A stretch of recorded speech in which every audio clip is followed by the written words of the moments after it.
Au cœur de mes expéditions. On va partir directement du nord de l'Australie, sur la côte nord-ouest, dans une région qu'on appelle les Kimberley, où je vais partir pour une expédition de 3 mois en survie. Alors, je vais laisser derrière moi la mer du Timor, et puis je garde devant moi ce que j'ai. J'ai une terre sauvage incroyable. Alors, important pour moi, ce n'est pas où je vais marcher, mais c'est sur quoi je vais marcher. Parce qu'ici, on est dans le territoire, en fait, du Crocodylus porosus, qui est le crocodile marin par excellence. On l'appelle le crocodile mangeur d'hommes, tout simplement. Donc, 2 saisons dans cette région. La saison des pluies, qui inonde cette terre, où il rentre à l'intérieur des terres, puis après, l'eau se retire. Donc, tout simplement, vous allez pouvoir rencontrer un crocodile porosus à l'intérieur des terres, à 500 km du bord de la mer. Donc, ça commence à devenir un petit peu compliqué pour prendre son eau, parce que peu importe où je vais prendre mon eau, quand je vais vers l'eau et que je touche un petit peu la surface de l'eau, il va falloir faire très attention, parce que je ne peux pas aller 2 fois au même endroit. Parce que la première fois, il va passer juste devant moi, se positionner sous l'eau, et il n'y a aucun indice. Et puis après, si je vais malheureusement au même endroit, et hop, tchoup, machine à laver, tchoup, tchoup, tchoup, tchoup, il va m'attirer dans l'eau, me caser sous un petit tronc, et me laisser faisander 1-2 semaines, jusqu'à ce que je sois bien, bien tendre. Et là, je serai un bon petit repas. Donc, dans cette expédition spécialement, il y a eu un phénomène très intéressant.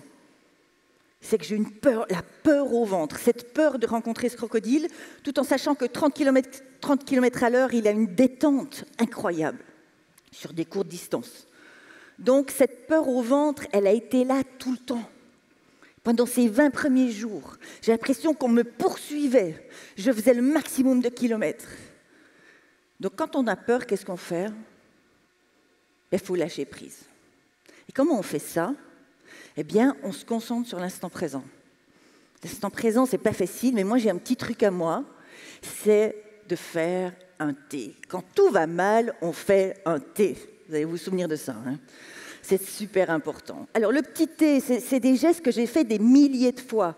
Donc, je mets mes petits bouts de bois, je fais mon thé, et c'est un peu comme rentrer chez moi, je suis à la maison. C'est cosy, il fait bon, je connais. Mon esprit, qu'est-ce qu'il fait ? Il est cosy, il est à la maison. La peur s'en va. C'est aussi simple que ça. Alors, dans cette expédition, j'ai suivi dès le départ cette rivière qu'on appelle la Berkeley River, une rivière grande, bleue, foncée, magnifique. Donc, j'ai pu pêcher, j'ai fait de la survie, j'ai avancé. Tout allait bien jusqu'au moment où j'arrive un peu à la source de cette rivière qui était complètement asséchée. Un lit de rivière, sans eau, que du sable. Et là, je me dis, bon, Sarah, pas de souci. Ce que tu vas faire, tu prends tes clics et tes claques et tu vas changer de vallée. C'est ce que j'ai fait. Un jour, je change de vallée. 2 jours, je change de vallée. Toujours pas d'eau. J'arrive dans une zone qu'on me dit un petit peu rouge, en alerte, et je me dis, bon, je pars en mode mission. Cette fois, je ne peux plus jouer avec mon prochain pas. Ce que je vais faire, je vais dormir, me lever très tôt le matin, quand la lumière perce la nuit, ça arrive à les 3-4 heures, et je pacte le tout. J'ai étudié auparavant mes cartes topographiques papier, toujours, où chaque mouvement, chaque dénivelé, tout est dans la tête. Et là, à ce moment-là, je fonce. Et donc, j'ai tout dans la tête, hein. Tout est là, mémorisé, je suis en mode combat. C'est incroyable. Vous voyez, tout est là. Je pars, plein sud, tout droit. Tout est planifié. Sauf que là, au bout de 15 minutes, je vire à droite. Allez savoir pourquoi. Je vire à droite, je descends cette crête, j'arrive au fond de la crête. Il y a de la végétation aussi haute que moi qui ressemble à des vieux roseaux sauvages séchés. Je passe comme ça un petit peu, tant bien que mal, dans ces roseaux. J'arrive à un moment donné devant un point d'eau, 1 mètre de long, 70 cm de large, un trou d'eau, de l'eau cristalline. Et là, je pousse tout, je bois à ma soif. Et vous allez m'entendre murmurer « Merci, merci ». Alors, on part cette fois dans ma dernière expédition. On se retrouve en Australie, mais tout au centre de l'Australie. Et on va partir à travers le désert du Great Victoria et du Gibson. Les locaux m'ont traité de cinglée, de folle. C'est pas possible. Pourquoi? Parce qu'on ne va pas dans ces régions-là. Il n'y a pas d'eau. Et le silence a une réputation vraiment très étrange dans ces régions-là. On dit qu'on n'en sort pas complètement entier.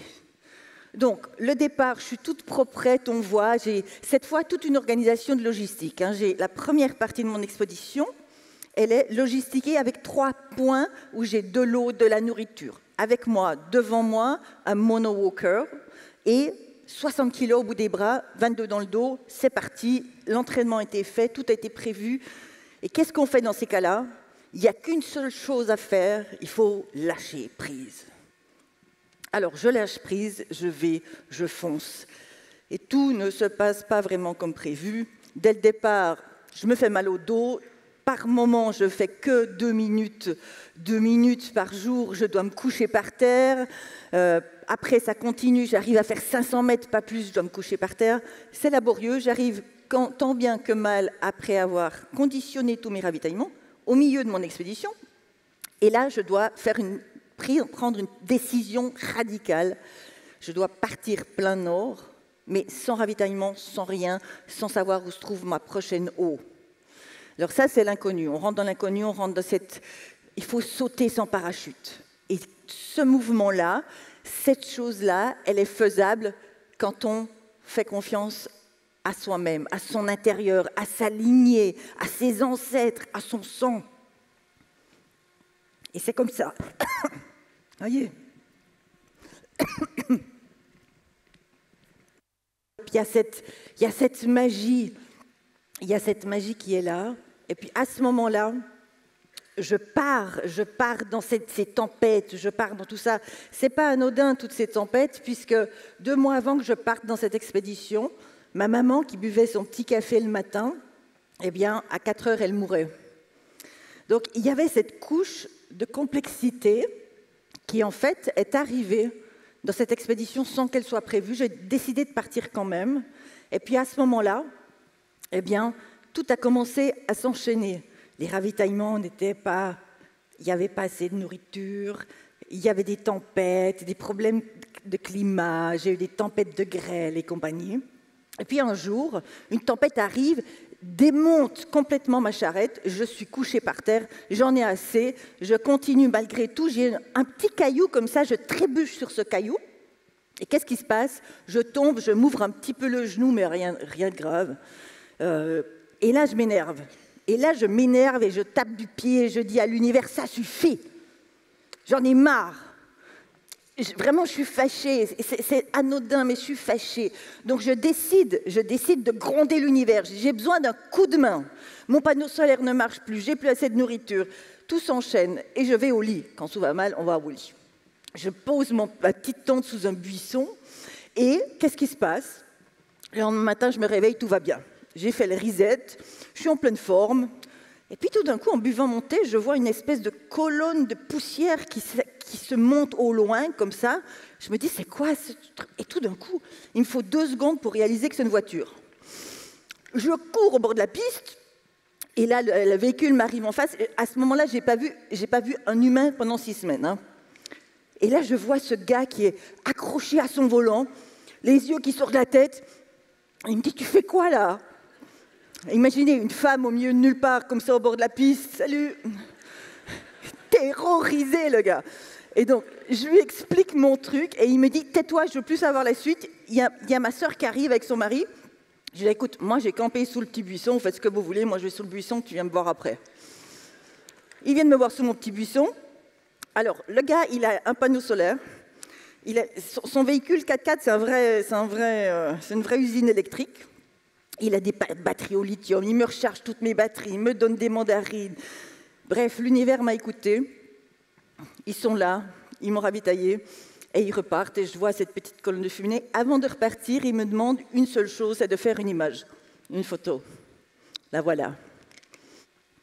Alors quand on est comme ça dans ces régions isolées, où je dors sur la terre, je vis avec la terre, Alors, mon corps est un laboratoire, ok. J'utilise beaucoup, ok.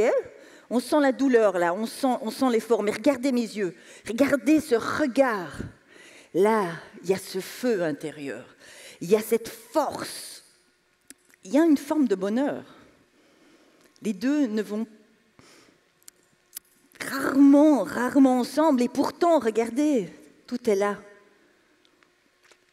Et quand la douleur s'arrête, les cafés latte commencent.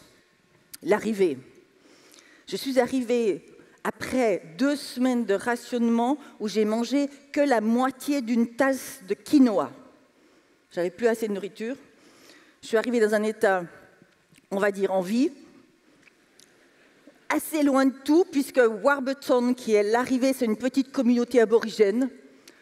Il n'y a rien, à 1500 km, il n'y a rien du tout. Et donc, au même moment où j'arrive, alors je n'avais pas de comité d'accueil, pas de photographe, rien du tout, au même moment où j'arrive, il y a un aborigène qui se pose comme ça, et dit « Tu fais une photo de nous, je veux que tu la montes chez toi. » Tout était tellement parfait. Mon expédition s'appelle « Back to the Origin », un territoire que je connais puisque j'ai marché plus de 30 000 km en Australie avec les années. Alors même si le monde s'agite, dans chaque lever de soleil, il y a cette force de vie. Et malgré tout, envers toutes les problématiques de ce monde, dans chaque coucher de soleil, ça me rappelle qu'il n'y a pas la nature et nous. Non, très loin de ça, parce que nous sommes la nature. Merci. Merci beaucoup. Sarah Marquis. Merci, Sarah. Merci. Tu as un nouveau sponsor, si jamais. Hein. Merci. Si jamais. Hein. Merci.